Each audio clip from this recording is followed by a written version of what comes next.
ng nominado ngayong linggo. And to start, I want you to know, housemates, na ang bilang ng mga nominadong duo ngayong linggo ay 3.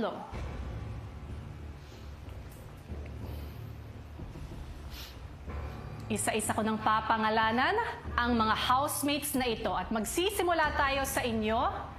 Michael and Emilio o Millie,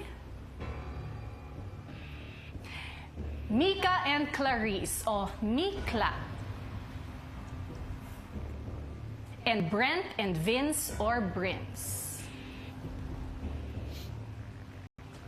Sa grupo ninyo, ang bilang ng nominadong duo ay 2.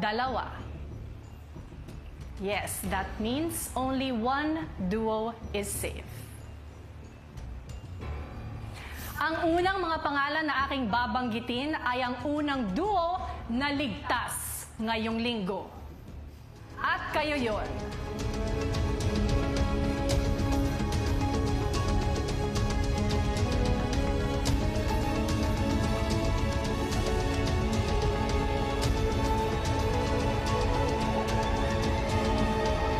Mika and Clarice, congratulations. Your duo is safe. That means Michael and Emilio, Brent and Vince, kayo ang una at ikalawang duo na nominado ngayong linggo.